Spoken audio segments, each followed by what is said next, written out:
Bonsoir, bonsoir, bonjour. C'est RD Congo Basango Télévision.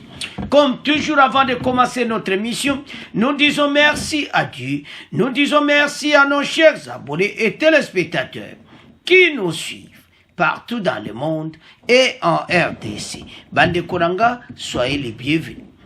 Bandeko émission le ezali départ à MONUSCO. Toko yoka pe extrait oyo fatia lubaki en face et puis toko parler si tête à tête le président de la République Félix Tshisekedi et Antonio Guterres à New York de bozomo ana photo fatia ye bo mona ndenga lati avant mi mata na podium basali basololina Guterres abime yozo lobaki na interview sa kina ba français Bozana ba arme oyo M23 zanango eleki ya MONUSCO. Bandeko, vous vous souvenez que makamwa pe bendera ki MONUSCO ba problème et porte-parole à moi azaki renvoyé na azaki déporté na RDC. Alors, on ne comprend rien. Alors, qu'est-ce qui s'était passé? En marge de la 67e session de l'Assemblée générale des Nations Unies, le secrétaire général de l'ONU, Antonio Guterres, a reçu tête à tête le président de la République, Félix Tshisekedi Tshilombo, mardi 20 septembre à New York. Aucune déclaration n'a été faite à la presse de cette entrevue, de près d'une heure. Celle-ci intervient au lendemain d'une déclaration de Guterres, selon laquelle la rébellion de M23 est mieux équipée que la MONUSCO, qui a été diversement commencé au sein de l'opinion congolaise. Bisons toujours commenté en pendi penio ka dezo. Facha kutenae na Nations Unies. Bwana avant discours.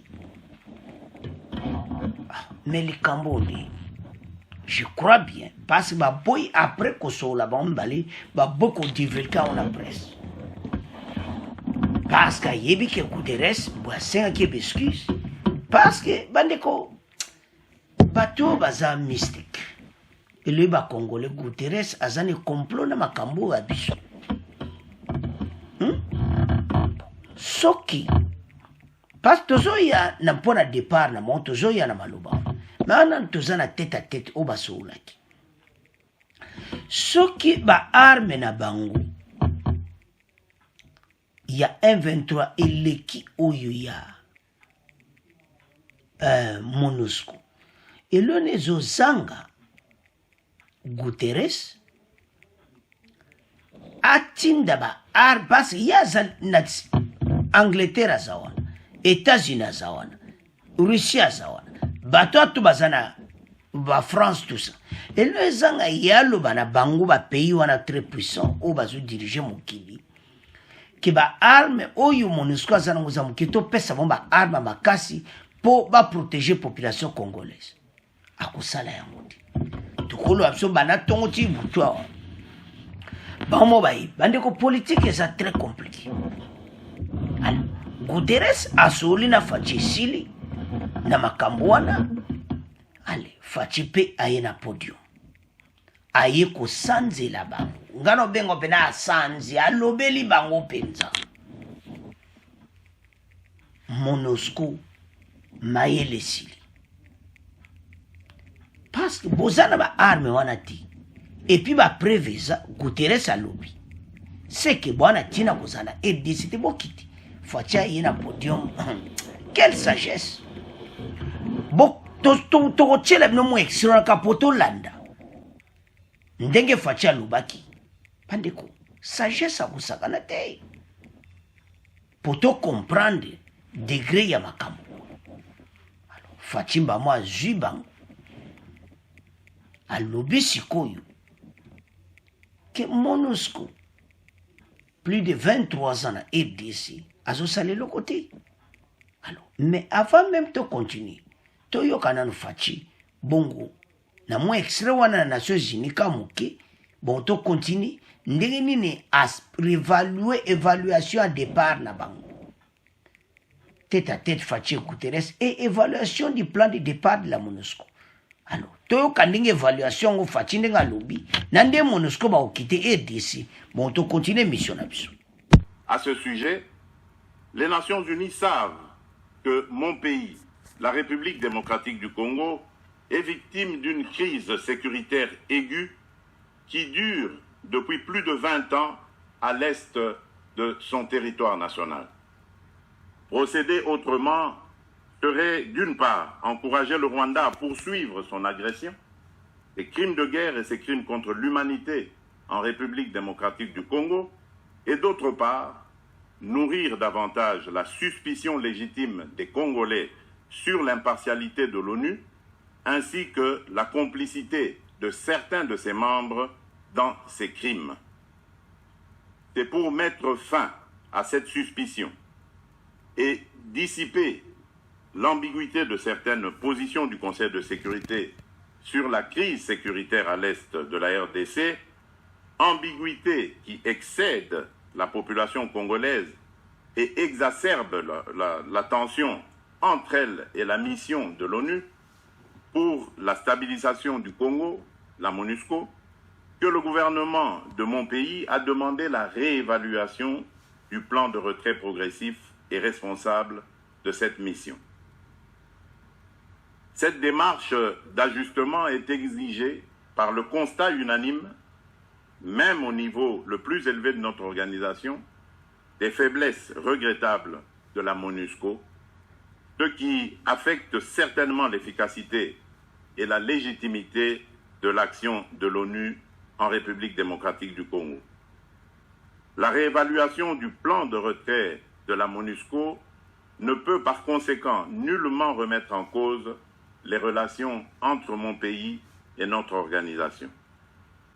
Quoi qu'il en soit, je réaffirme haut et fort à cette tribune de la plus haute instance internationale de gestion des affaires du monde la détermination du peuple congolais et de ses dirigeants de défendre toujours, jusqu'au sacrifice suprême, l'intégrité territoriale, l'indépendance et la souveraineté de leur pays, dans le respect, bien sûr, du droit international et des engagements pris au sein des organisations internationales dont il est membre. C'est ici le lieu pour moi de préciser que l'État congolais et la société civile ne permettront jamais à quiconque de tenir le discours de la haine tribale, ethnique et raciale ou xénophobe dans notre pays. Alors, bandeko tolandi biso nyonso président de la République. Fatia lobe comme temps de revoir parce que toute agression, MONUSCO asa incapable et comme temps auto-évaluer départ ya MONUSCO. Tolandi biso so fachi. Mais avant on a so la kina Guterres. Ayebe na tribune à lobby que biso moko ba congolais tokolemba te ko défendre territoire RDC. Bande ko sa félicitations pour na mokonzi. A lobby penza. Banguna Congo pe ba yoki, bandoki a Congo ba yoki, baza moteme za kosuka. Notre présence à la poste mboka oyo etelema. Mboka na biso est avancé dans tous les niveaux. Tout mon agression rwandaise. Tout mon indegeni bango bako obinde bazawana ko bakome na problème. Babi me patrouille. Fatina batinu ndire bayokani bayokani. Bande ko bo autorité armée na biso ba comment comprendre. Ben filtré bazo si la moko na moko. Ce qui bolana ki Congo News 24 bon moni ndenge ba surprendre Filemo Yav na James Kabarebe oya Rwanda. Mayele sili bango. Tozo kanga bango moko na moko ben filtré makamyo siko sila na armée. Facha utoloba wana tolandi. Akolembati. Pour défendre l'intégrité territoriale à RDC. Bandeko bateau baza bateau ma pays. Boccidentaux, monte sur la telle abonné les mois après ça va commenter na Congo News 24. Bandeko, au mona pays au lobby non ba congolais bolamuka mboka oyo biso photo défendre ne facha lobby alobi amoni ba faiblesse alobi en enfance ba faiblesse à MONUSCO parce que yemoko Guterres alobi que 23 ans ba arme koleka MONUSCO ba faiblesse à MONUSCO monani yemoko mokonzi muta alobi facha elobi bango sur na discours et comme étant tout évalué tozo mona te comment to continuer ensemble et comme étant oyo peuple congolais a raisonné vinayi bande konango bozolanda mission tala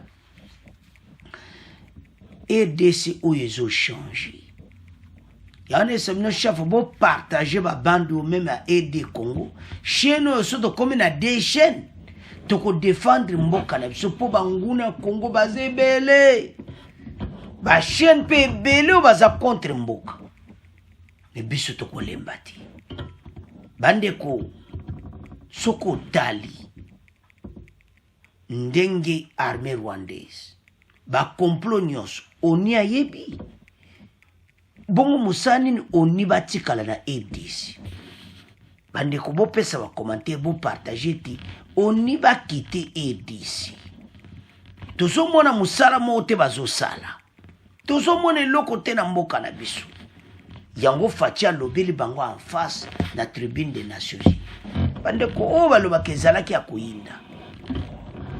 Il y a trop de complots à l'Est.